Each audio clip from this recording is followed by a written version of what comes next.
ये खबर KR मंगलम university द्वारा प्रस्तुत की गई है। बड़ी खबर इस वक्त ईरान इजराइल अमेरिका युद्ध को लेकर। दरअसल भारत ने हॉर्मुज से सटे ओमान तट पर भारतीय झंडे वाले जहाज पर जो हमला हुआ है उसकी कड़े शब्दों में निंदा की है। यहां पर विदेश मंत्रालय ने एक बयान जारी करते हुए ये कहा है कि ऐसे हमलों को बर्दाश्त नहीं किया जा सकता। वहीं विदेश मंत्रालय ने सभी भारतीय चालक दल के सुरक्षित होने की पुष्टि करते हुए ओमानी अधिकारियों का आभार जताते हुए कहा है, जहाज पर सवार भारतीय क्रू सुरक्षित हैं और हम उन्हें बचाने के लिए ओमानी अधिकारियों को धन्यवाद देते हैं। भारत फिर से कहता है कि कमर्शियल शिपिंग को टारगेट करने और बेकसूर सिविलियन क्रू मेंबर्स को खतरे में डालने या किसी और तरह से जो भी नेविगेशन है और कॉमर्स की आज़ादी में रुकावट डालने से बचना चाहिए। ईरान के विदेश मंत्री अब्बास अराक्ची ने अब सीधे तौर पर कहा है कि स्ट्रेट ऑफ हॉर्मुज सभी कमर्शियल जहाज़ों के लिए खुला है, लेकिन साथ ही एक शर्त है। आखिर वो शर्त क्या है, इस पूरे मामले की जानकारी के लिए आज हमारे साथ जुड़े हैं विदेश मामलों के जानकार संजीव श्रीवास्तव जी, उनसे जानेंगे। सर, बहुत बहुत स्वागत है आपका दैनिक जागरण के प्लेटफॉर्म पर। धन्यवाद सोनम जी। सर, पहला सवाल यही है कि यहाँ पर ईरान के विदेश मंत्री अब्बास अराक्ची भारत में मौजूद हैं और भारत की धरती से उन्होंने एक बड़ा बयान दिया। उन्होंने हॉर्मुज को लेकर जो बयान दिया है उसके मायने भी समझेंगे, लेकिन यहाँ पर जो हमने देखा भारतीय जहाज पर हमला हुआ है उसकी MEA ने कड़े शब्दों में निंदा की है, इसे कैसे देखते हैं आप? देखिए सोनम जी, इस तरीके के जो हमले कमर्शियल शिप्स पे जो हो रहे हैं वो भारत को पूरी तरह से अस्वीकार्य है, अनएक्सेप्टेबल है जी। और ये जो स्टेट ऑफ हॉर्मुज हो और जितने भी इंटरनेशनल वाटरवेज हैं सब में भारत उसके वहाँ पर फ्रीडम ऑफ नेविगेशन और रूल्स बेस्ड ऑर्डर का समर्थक है। और भारत इस बात को लगातार कह रहा है कि इस तरीके का जो ब्लॉकेट करना इंटरनेशनल वाटर्स में और हमले करना, कमर्शियल शिप्स को क्षति पहुंचाना, क्रू मेंबर्स को क्षति पहुंचाना, ये जाहिर है कि ये कभी भी स्वीकार नहीं किया जा सकता। और भारत ने पहले भी जो हमारे जहाज जो खतरे में आए थे उसकी भी संदर्भ में अपनी कड़ी निंदा व्यक्त की थी जी सर। और अभी जो ये लेटेस्ट डेवलपमेंट है हमले का, उसके ऊपर भी भारत ने अपनी गहरी चिंता व्यक्त की है और भारत ने इसकी निंदा की है। तो ये जो स्पष्ट है कि भारत फ्रीडम ऑफ नेविगेशन का और रूल्स बेस्ड ऑर्डर का, मैरीटाइम जो लॉज हैं जो कि जिसके माध्यम से जो इंटरनेशनल जो शिपिंग रूट है संचालित किए जाते हैं, सभी का एक प्रबल समर्थक है। और भारत सिर्फ समर्थक ही नहीं है बल्कि अगर इस तरीके की स्थितियां, अगर इस तरह के डिस्ट्रप्शंस हुए तो भारत प्रोएक्टिव मेजर्स भी उठा सकता है। ऐसी संभावनाओं से इनकार नहीं कर सकते। जैसा कि आप जानते हैं कि जब बाब अल मंडेब जो स्टेट है रेड सी में भी हमने कई अपनी शिप्स को वहाँ पर जब संकटकालीन स्थितियां थी तो उस समय भेजा था। तो भारत के ऊपर शिप्स के ऊपर अगर खतरे पैदा किए जाएंगे तो भारत अपने कमर्शियल शिप्स को प्रोटेक्ट करने के लिए प्रोएक्टिव मेजर्स भी उठा सकता है। ऐसी संभावनाओं से नहीं कर सकते। हमारी नेवी बहुत शक्तिशाली है। सर, यहाँ आपसे एक सवाल लेना चाहूंगी, और ये हमला ऐसे समय में हुआ है जब यहाँ पर हम देख रहे हैं कि भारत में ईरान के विदेश मंत्री अब्बास अराक्ची मौजूद हैं।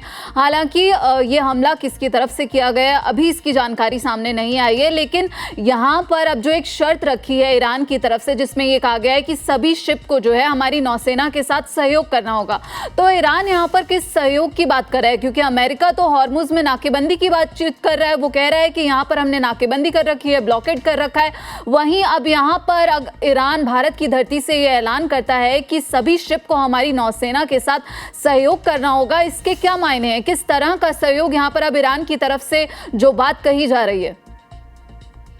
देखिए, ईरान जिस तरीके की शर्तें रख रहा है वो उस तरह के शर्तों को रखने का कोई उसके पास अधिकार नहीं है, क्योंकि ये जो स्टेट ऑफ हॉर्मुज का जो पूरा क्षेत्र है वो एक नेचुरली बिल्ट इंटरनेशनल वाटरवे है और उस वाटरवे पर किसी एक राष्ट्र का अधिकार नहीं हो सकता। लेकिन यदि ईरान ये कहता है कि वो जो पूरा क्षेत्र है हमारी टेरिटरी है और हम उसमें निर्धारित करेंगे कि कौन सा शिप वहाँ से पास होगा, कौन सा पास नहीं होगा, और यदि जो शिप्स वहाँ पर पास हो रहे हैं उसको ईरानियन नेवी के साथ कोऑपरेट करना होगा, तो ये जाहिर है कि अंतर्राष्ट्रीय कानूनों का सीधा सीधा वायलेशन है। और ये जो अनक्लॉज के जो नियम हैं, United Nations Convention on the Law of the Sea maritime related जितने भी कस्टमरी लॉज हैं, एक जो नियम आधारित व्यवस्था बना करके रखी गई है इंटरनेशनल वाटरवेज में, सभी को ये वायलेट करने का कार्य करता है। और जाहिर है कि ईरान की मंशा वहां पर टोल टैक्स इत्यादि को वसूलने की भी है, उसके माध्यम से इस तरीके की कंट्रोल को करके अधिक से अधिक धनार्जन करने और आर्थिक लाभ उठाने की है, जो कि कहीं से भी स्वीकार नहीं हो सकता।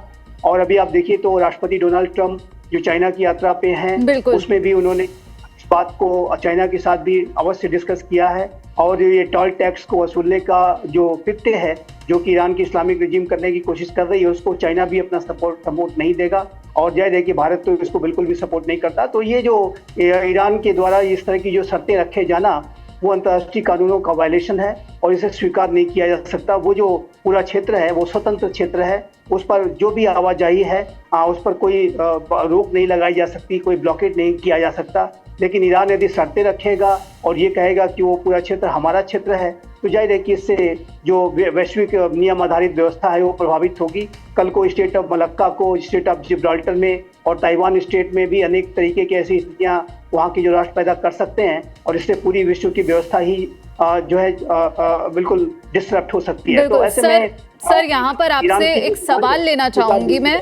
अभी आपने ट्रंप के चीन दौरे का जिक्र भी किया, तो जहां एक तरफ हम देख रहे हैं कि ट्रंप और जिनपिंग की मुलाकात हुई, कई मुद्दों पर बातचीत हुई, हॉर्मुज पर भी बातचीत हुई है, लेकिन यहां पर अब भारत की धरती से जो ईरान ने हॉर्मुज को लेकर बयान दिया है, उसके क्या मायने हैं और भारत और ईरान के बीच किन मुद्दों पर बातचीत हुई होगी? क्या जो हॉर्मुज की वजह से हम देख रहे हैं कि वैश्विक स्तर पर जो चिंताएं बढ़ी हुई हैं, तेल को लेकर हो, गैस को लेकर हो, जो संकट है वो पूरी दुनिया पर मंडरा रहा है, तो क्या कोई रास्ता यहाँ पर भारत से निकलता हुआ आपको दिख रहा है कि भारत और ईरान के बीच अब जो तस्वीरें भी लगातार सामने आ रही हैं, जयशंकर की तस्वीरें हो अब्बास अराक्ची के साथ या फिर पीएम मोदी की तस्वीरें हो अब्बास अराक्ची के साथ, तो क्या संकेत यहाँ पर, क्या इशारा ये तस्वीरें देती हुई नजर आ रही? देखिए, ये जो Abbas Araghchi Iranian foreign minister की भारत की यात्रा है, ये वैसे तो ये ब्रिक्स के समिट को फॉरेन मिनिस्टर्स की जो मीटिंग हुई है और उसको अटेंड करने के लिए की गई है, लेकिन ये यात्रा एक ऐसे समय पे हो रही है कि जिसमें कि ईरान के ऊपर पूरे वैश्विक समुदाय का इस समय फोकस है। और ईरान का और अमेरिका के बीच का जो युद्ध हुआ, इजराइल और ईरान के बीच का जो युद्ध हुआ, उसकी वजह से और जो स्टेट ऑफ हॉर्मुज का ब्लॉकेट है, अमेरिका का जो काउंटर नेवल ब्लॉकेट है, उसकी वजह से पूरे विश्व के द्वारा इस बात की कोशिश की जा रही है तो ईरान की इस्लामिक रिजीम को इस बात के लिए कन्विंस करे कि वो अंतर्राष्ट्रीय कानूनों को वायलेट न करे और वहाँ से जो शिप्स के गुजरने का जो नॉर्मलाइज्ड जो प्रोसेस था, जो 28 फरवरी के पहले का जो स्टेटस को था स्टेट ऑफ हॉर्मुज में, उसको बहाल करे और नेगोशिएटिंग टेबल पर आए। और देखिए, भारत में जब अब्बास अराक्ची हैं और वहीं यूनाइटेड स्टेट्स ऑफ अमेरिका के राष्ट्रपति चाइना में हैं, तो जाहिर है कि ये पूरा जो सिनारियो है बहुत ही महत्वपूर्ण हो जाता है। और मेरा ऐसा मानना है कि भारत की भी पूरे वेस्ट एशिया की क्राइसिस को रिजॉल्व करने में एक बड़ी भूमिका है। भारत का जो प्रभाव है पूरे वेस्ट एशिया में बहुत गहरा है। ईरान के साथ भी भारत के बड़े अच्छे संबंध हैं। वैसे तो हमारे संबंध ईरान के साथ सिविलाइजेशनल टाइज हैं हमारी, और सारे ईरानियन जो इकोनॉमी के ऊपर प्रतिबंधों के बावजूद भी हम चाबहार का पोर्ट जिस तरीके से डेवलप कर रहे थे और ईरान के साथ अपने संबंधों को लगातार बनाए हुए थे, तो इससे ये स्पष्ट है कि भारत ईरान के साथ भी एक मित्रता का संबंध रखता है। और यही कारण है कि अब्बास अराक्ची भारत में आए हैं और वो भारत और ईरान की मित्रता को भी दर्शाता है। लेकिन भारत ने अब्बास अराक्ची से स्पष्ट रूप से अपनी चिंताएं व्यक्त की कि जो हमारे शिप्स पे हमले हो रहे हैं, जो फायरिंग इत्यादि घटनाएं हो रही हैं, जो इस तरीके की शिप्स पे जो क्रू मेंबर्स अभी खतरे में जिस तरह से आए, तो इस तरह की घटनाओं को रोकना होगा। और साथ ही साथ भारत डे वन से सोनम जी इस बात को कह रहा है कि डायलॉग, डिप्लोमेसी और डी एस्केलेशन ही एकमात्र रास्ता है। और भारत ने अवश्य जो हमारे प्रधानमंत्री के साथ जो अब्बास अराक्ची की मीटिंग हुई या फॉरेन मिनिस्टर के साथ जो उनकी बैठक हुई है एस जयशंकर के साथ, सभी में भारत ने डायलॉग, डिप्लोमेसी और डी एस्केलेशन पर ही बल दिया है और स्टेट ऑफ हॉर्मुज के नॉर्मलाइजेशन के ऊपर बल दिया है। तो ये भारत भी अपना प्रयास कर रहा है और उसी तरीके से अमेरिका के राष्ट्रपति डोनाल्ड ट्रंप ने चाइना से जरूर अपेक्षा वो कर रहे हैं कि चाइना इस्लामिक रिजीम के अपने जो प्रभाव है उसका इस्तेमाल करते हुए वो इस्लामिक रिजीम को नेगोशिएटिंग टेबल पर आने के लिए कहे और स्टेट ऑफ हॉर्मुज के ब्लॉकेट को समाप्त करने के लिए कहे, तो मेरा ऐसा मानना है सोनम जी कि चाइना चूंकि स्ट्रेट ऑफ हॉर्मुज के ब्लॉकेज से स्वयं बहुत प्रभावित है, गहरे तरीके से प्रभावित है। उसकी सबसे अधिक डिपेंडेंसी स्ट्रेट ऑफ हॉर्मुज पे अपने एनर्जी इंपोर्ट्स को लेकर के रही है। तो ऐसे में चाइना जरूर एक बड़ी भूमिका निभाएगा। इस्लामाबाद की जो पहले दौर की वार्ता हुई थी उसमें भी चाइना की भूमिका बहुत महत्वपूर्ण थी। पाकिस्तान तो सिर्फ एक मैसेंजर की भूमिका में था, लेकिन मुख्य जो कार्य ईरान की इस्लामिक रिजीम को नेगोशिएटिंग टेबल पर लाने का और जेडी वैंस अमेरिका के राष्ट्रपति के सामने बैठाने का जो ये सफलता मिली, उसमें चाइना की भूमिका महत्वपूर्ण थी। बिल्कुल। और आने वाले समय सर यहाँ पर आपसे एक सवाल लेना चाहूंगी, क्योंकि पीएम नरेंद्र मोदी की तरफ से ये अपील भी करी गई थी, तेल को लेकर उन्होंने कहा था और भी कई चीजों को लेकर अपील की गई थी, जो पश्चिम एशिया में हम देख रहे हैं जिस तरह से हालात बने हुए हैं उसके दौरान। तो सर यहाँ पर क्या जो ईरान के विदेश मंत्री अब्बास अराक्ची हैं, उनके दौरे से भारत के लिए कोई राहत भरी खबर आपकी नजर में निकलती हुई दिख रही है? देखिए, भारत के संदर्भ में ईरान जरूर ये कोशिश कर रहा है कि वो भारत के साथ सहयोग करे। और जैसा कि आपने देखा कि शुरू में भारत के अनेक जो शिप्स हैं वो बिना बाधा के वहाँ से निकल पाने में सफल हुए थे, लेकिन अभी जो हाल के समय में जो शिप्स आए हैं उसमें अनेक गोलीबारी की घटनाएं और शिप्स को और क्रू मेंबर्स को खतरे में डालने वाली स्थितियां जरूर बनी हैं। लेकिन भारत जरूर इस बात की अपेक्षा करेगा कि ईरान भारत के साथ सहयोगात्मक रुख अख्तियार करेगा और ईरान भारत की शिप्स में कोई बड़ी डिस्ट्रप्शंस नहीं पैदा करेगा, ये भारत अपेक्षा करता है। लेकिन साथ ही साथ भारत इस पूरे जो वेस्ट एशिया की क्राइसिस है उसको सिनारियोस को और उसमें जो डिस्ट्रप्शन की स्थितियां दिख रही हैं, वो भारत इस बात को रियलाइज कर रहा है कि ये लॉन्ग ड्रॉन प्रोसेस दिखाई देता है। ये जो यूएस और ईरान के बीच में जो बातचीत की प्रक्रिया चल रही है उसमें सहमति बनना अभी तुरंत और एक पीस डील होना तुरंत संभव नहीं दिखाई देता।